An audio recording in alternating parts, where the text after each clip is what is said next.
Okay, so chapter 1 talks about a whole lot of stuff. Do you want me to go over all of it or just the stuff on the board? It's okay. Just Okay. teach me the theory. Sure. Okay, so this is the idea that the world trade patterns, the size of an economy is directly related to the volume of the imports and exports. Larger economies produce more goods and services, so they sell more exports, and larger economies generate more income from goods and services, so they buy more imports. So those are multiple choice questions that came up on the midterm, for example. This is a constant. This is the GDP of country 1, this is the GDP of country 2, and then it's divided by the distance between countries I and J. So this is read, the trade between I and J is equal to a constant times the GDP of country 1 times the GDP of country 2 divided by the distance between the two countries.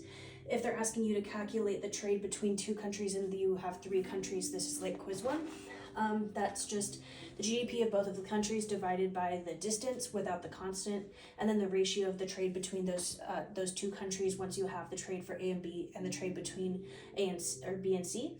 It's just the trade for A and B over trade AC, and then that's the ratio. Some impediments or considerations for the gravity model are that distance increases the effect of the gravity model. Cultural ties, if they're strong affinities, that means that they're more likely to trade.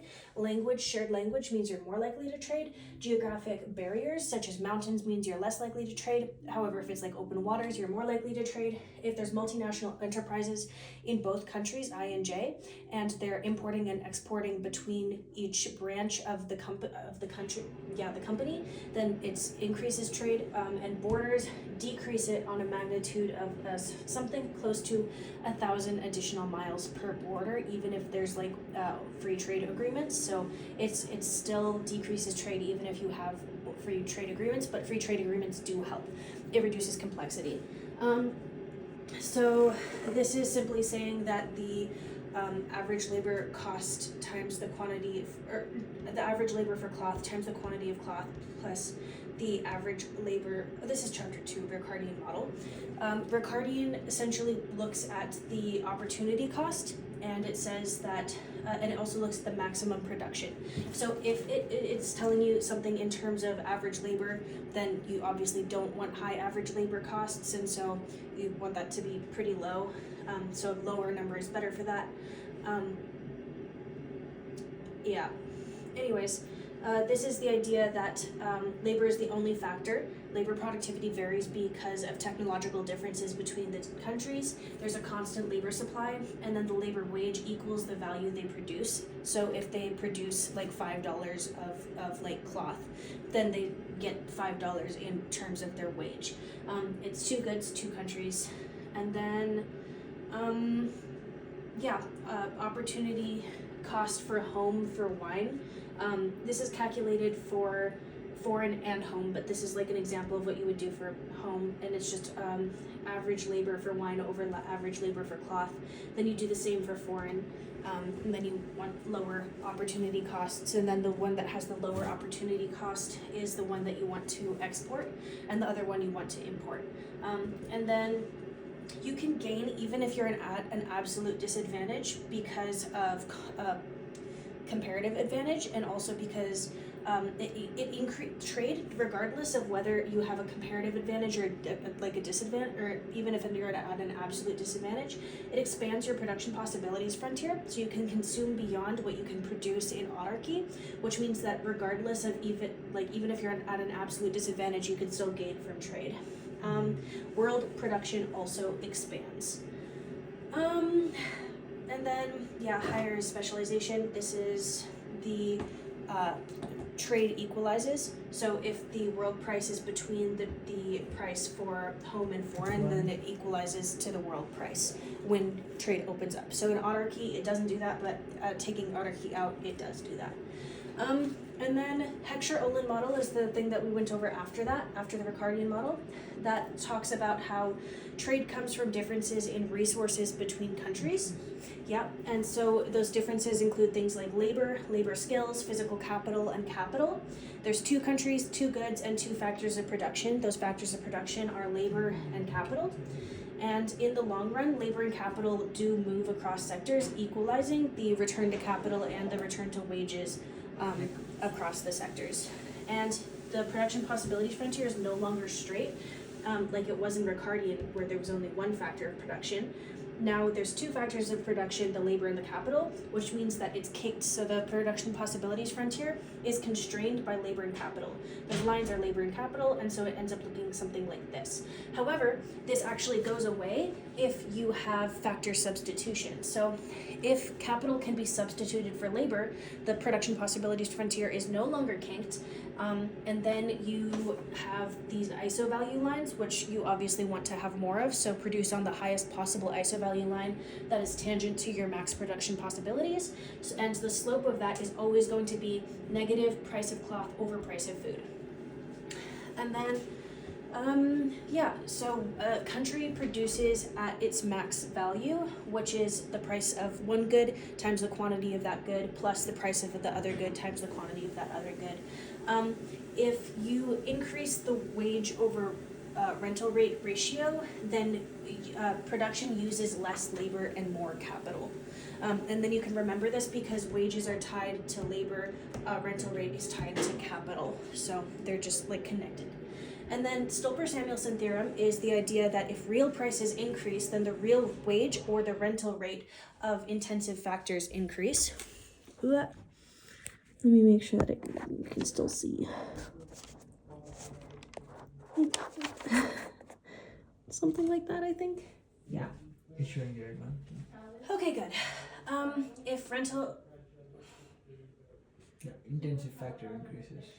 Yeah, well, the wage over rental ratio decreases for the non-intensive factor. Mm-hmm. So essentially, I mean, so whatever they're exporting, the real wage, like the real price, gonna increase. Exactly. If you're using the stopper. Exactly. So Stolper-Samuelson, all it does, well, it actually does two things. So it says that the real wage is going to increase for the intensive factor, which means the ones you're exporting, which you calculate earlier. And then this is just a way to interpret it. But the other thing that it talks about is how if you change this, then it changes the distribution of income. So that's something to consider as well. Mm-hmm.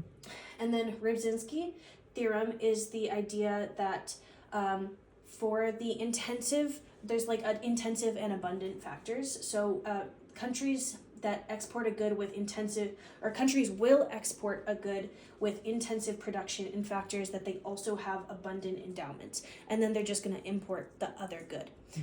That's simple. Like, I mean, you just stays the other factors constant. The Exactly. price of the goods constant while increasing the factors of production. Exactly.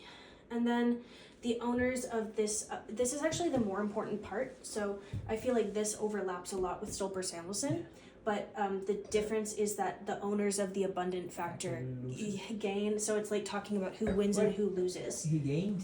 Yeah, the owners of the abundant factor does. Oh. So if you have the abundant factor, and for example, it's land, it's, I don't know, cloth, which is Isn't food, it which is supposed tied to to lose? land, right?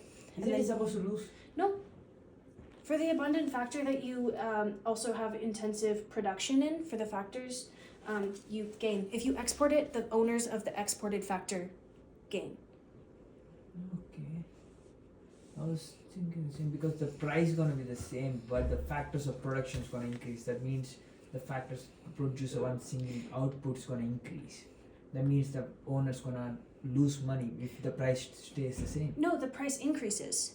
Price increases? Yeah, the price increases, and then there's a direct relationship because of the laws of supply and demand. Okay. So once the price increases, then it like builds on the HO model, or on the specific and HO model, and it says that like the labor will go to it, and it's just going to be more profitable for workers to be in there. It's more profitable to like you have the comparative advantage. You have increases. output increases, price increases, but those are just natural because it's more like you can specialize as a country in it. But the terms of trade, what about the terms of trade? It's gonna decrease, right? Terms of trade, we don't talk about it in the Rybczynski. This is specifically the owners of the production. So it's not talking about whether the country overall gains or loses. It's only talking about the owners of each industry. Okay. So you have the two industries because it's a two-factor, or like a two goods, two factors of production in two countries. in each country, the owner of the factor of production that is intensive and abundant will gain. Okay.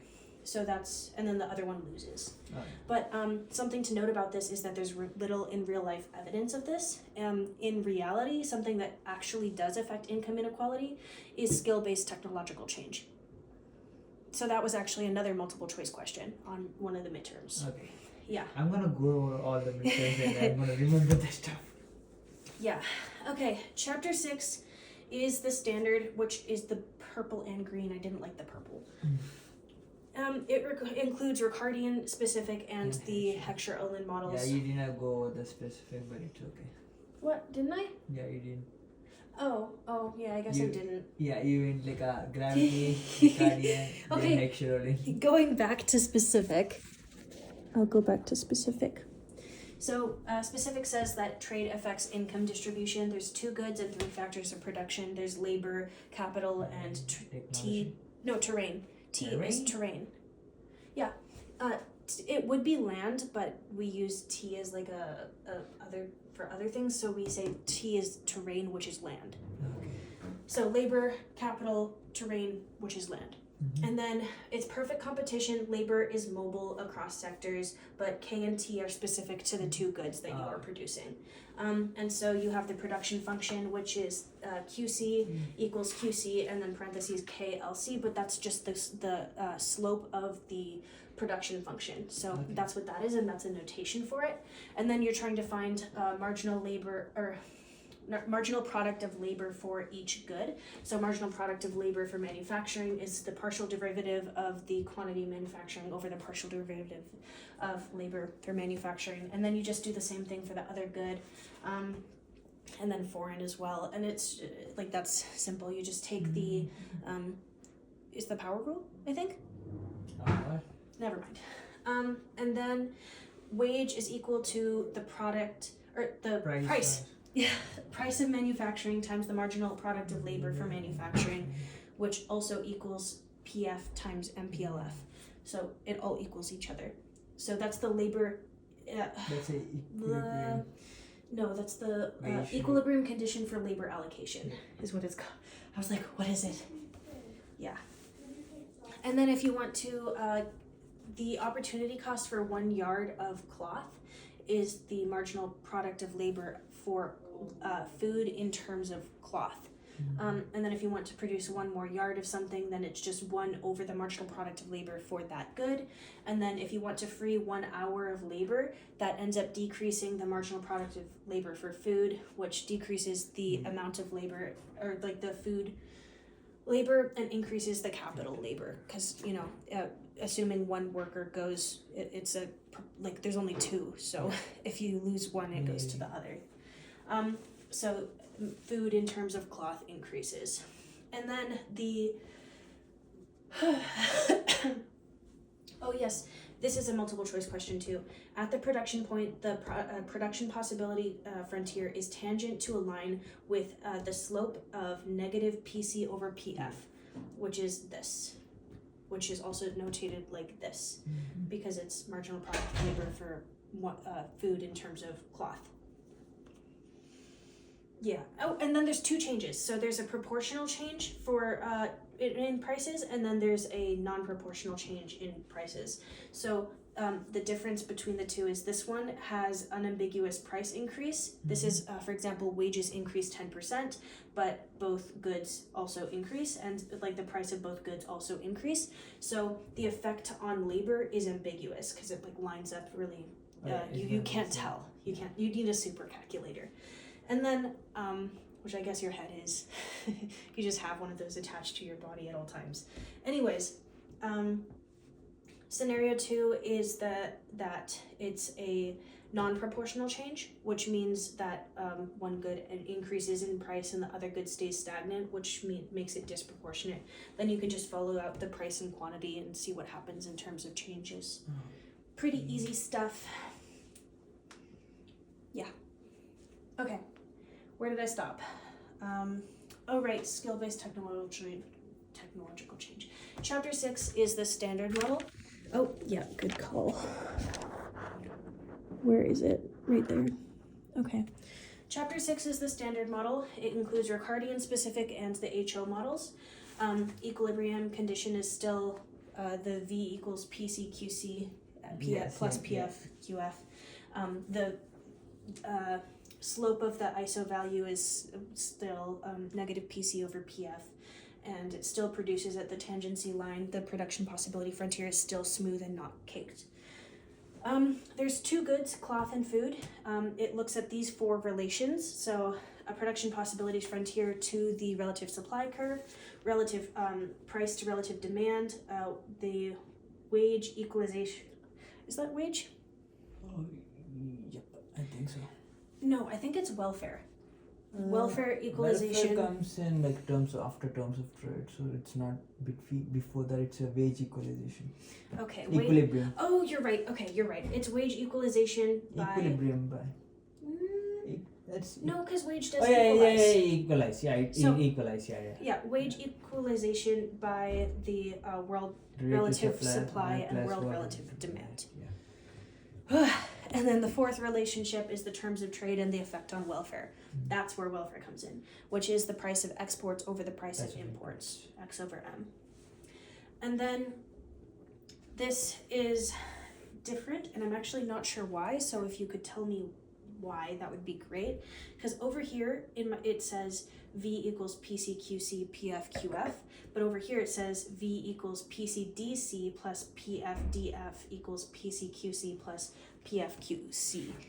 So do you know why it's different and why they both say that it's like equal to V? each other? PCDC was demand, I think. Yeah. Demand versus quantity.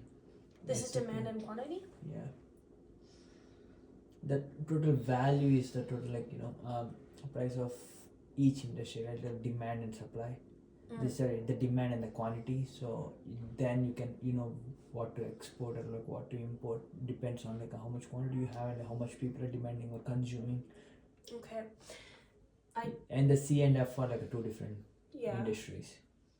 I have it written down as value of that the economy produces must equal the consumption.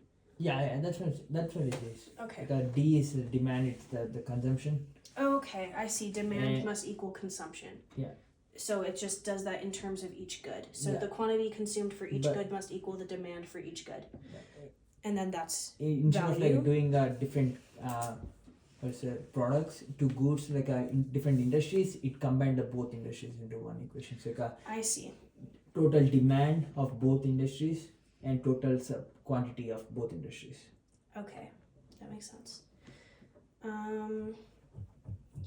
That we talk about.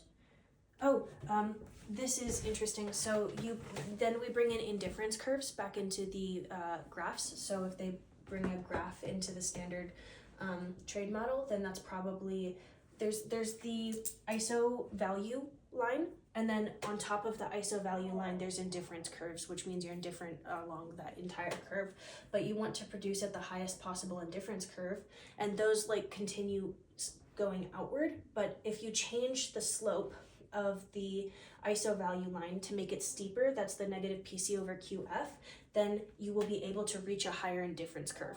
So graphically, it does change how much you can consume, and it makes consumers happier, so welfare increases if you make the slope of negative PC over QF higher.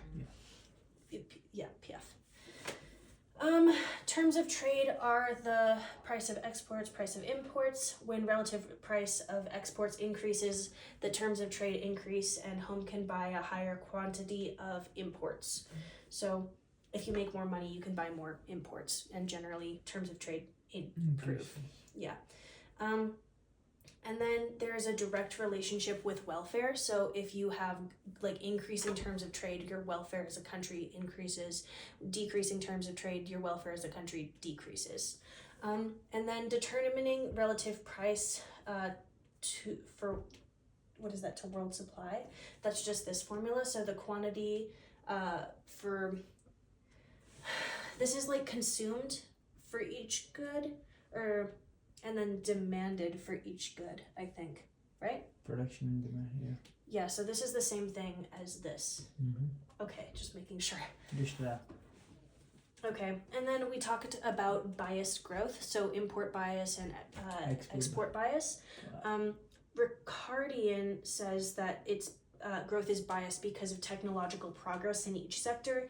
HO diagram also says that increasing one factor production biases it towards either food or cloth, and so that's those tiny little graphs right there, where if you increase the production for food, then you have like higher food, but it comes as at a cost for food in terms of cloth.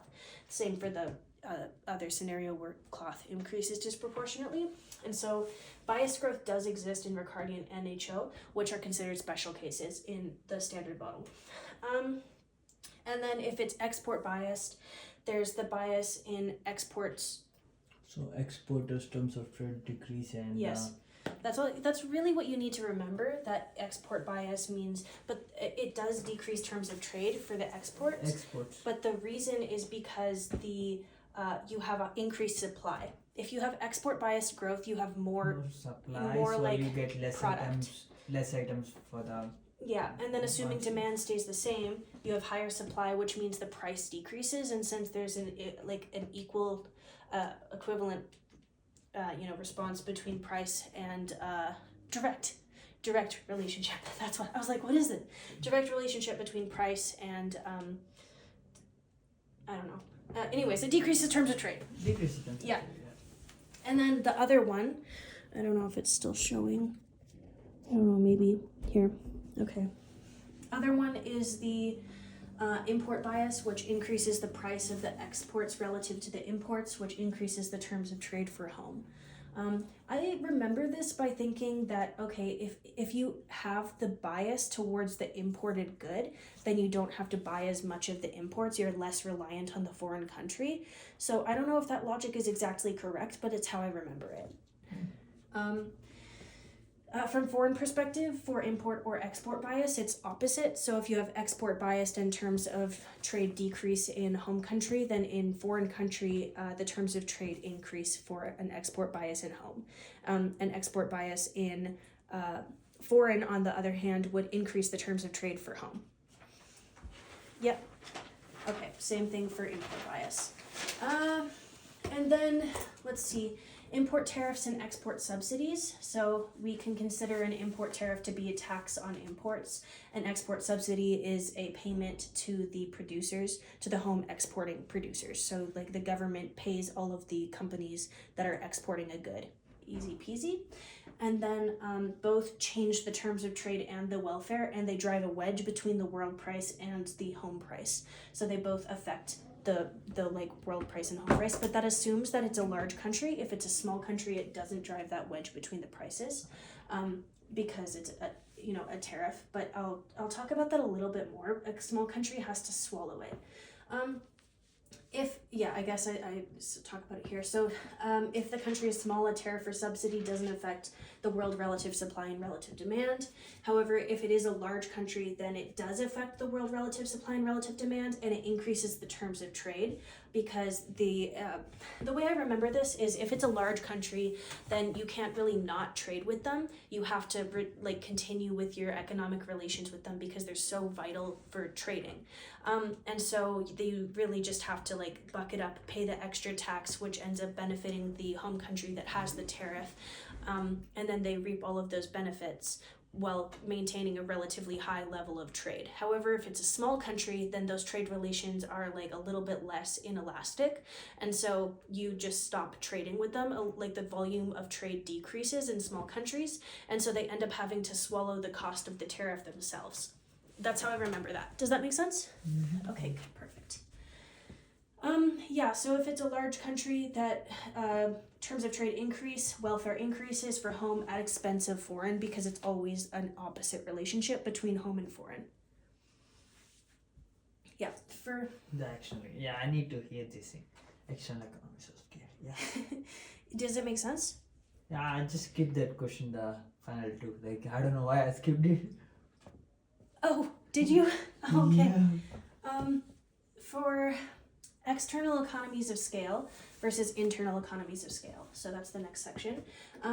Economies of scale, essentially, so most of this model has assumed constant returns to scale. However, if you have economies of scale, internal or external, then you have increasing returns to scale, which means that if you have an increasing industry and it increases at a certain rate, the outputs of that industry increase faster than the inputs.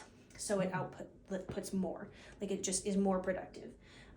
So it's more efficient, there's more trade, there's a higher variety of goods. These are some of like the impacts. And then for external economies of scale, the cost per unit of output depend on the size of the industry, specifically the industry, and there's many small firms in this, and it's also competitive. So an example of this is external, right? Yeah, external. It depends on the industry. Okay.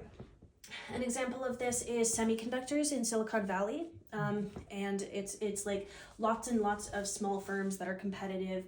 Another example is that the one where it's China, like there's like several Chinese towns where they produce like 99% of all of the toothpicks in the world, or all of like 85% of all of the socks in the world, or 85% of all of the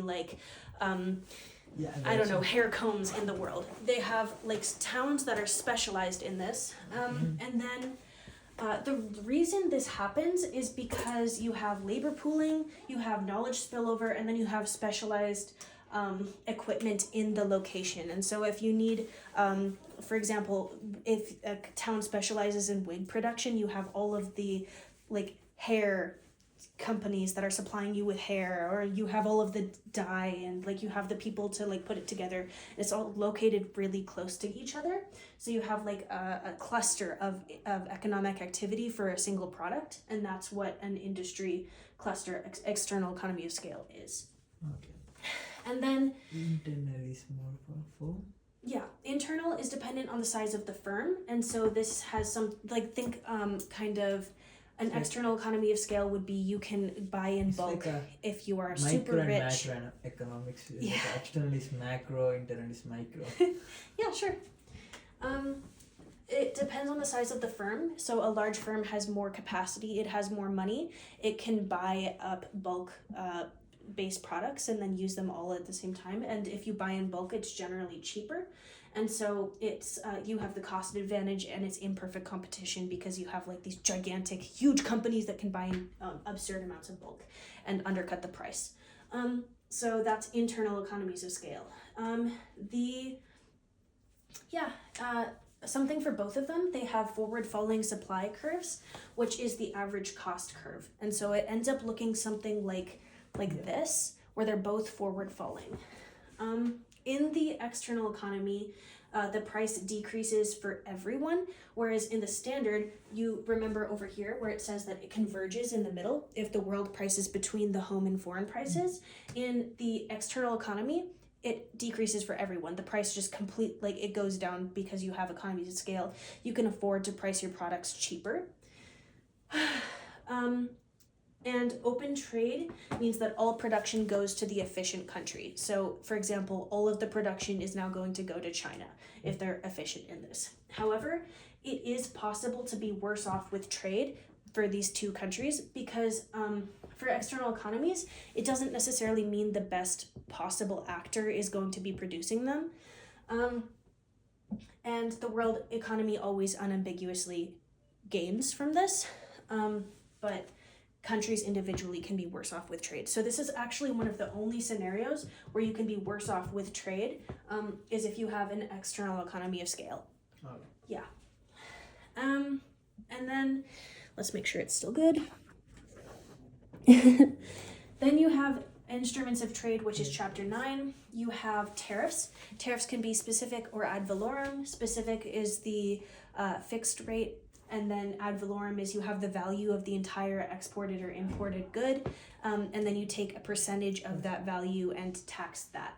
So if you have, in autarky, the home price is higher than the foreign price.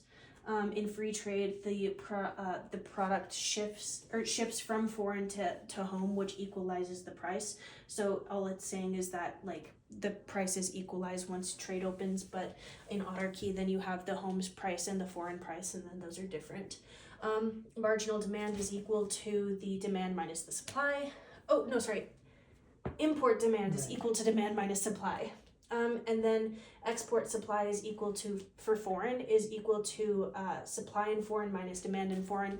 All this is saying is that if you have a lump of like product in either country, you import and you consume this much, then you export the remainder because you don't need that. You don't have domestic demand for it, so you export it to the other country to still get some profits. And then if you have this much product domestically from production, and then the demand is like this much, then you have to, like, there's a gap there, and you import the excess gap to fill the domestic demand for that product from foreign countries. So that's all that those are saying. Let's see. It says that in equilibrium, marginal demand equals export supply. Demand minus supply equals supply from foreign minus demand from foreign. Demand plus demand from, like, these are just ways of saying equilibrium. So home demand and then foreign demand is equal to home supply and foreign supply. World demand is equal to world supply. So all of these are ways of saying equilibrium. And then we can think of a tariff like a transport cost.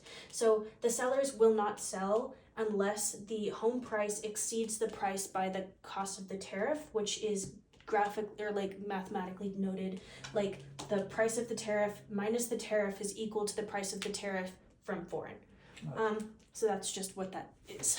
And then so the effects of a tariff are that the price increases in home, the price falls in foreign, and then the volume of trade decreases. And then for small, the price doesn't fall and it remains at the world price.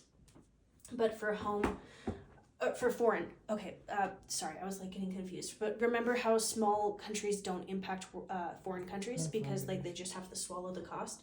So the price doesn't fall in foreign; it remains at world price, but home price rises to the full cost of the tariff. Rises. Okay. Yeah. So if you have a tariff in a small country, the price rises to the cost of the tariff, which is PT equals PW plus T. The price of the tariff equals the price from the world plus tariff. Because usually it would be at price of world plus the tariff is the new home price if it's small country. For small.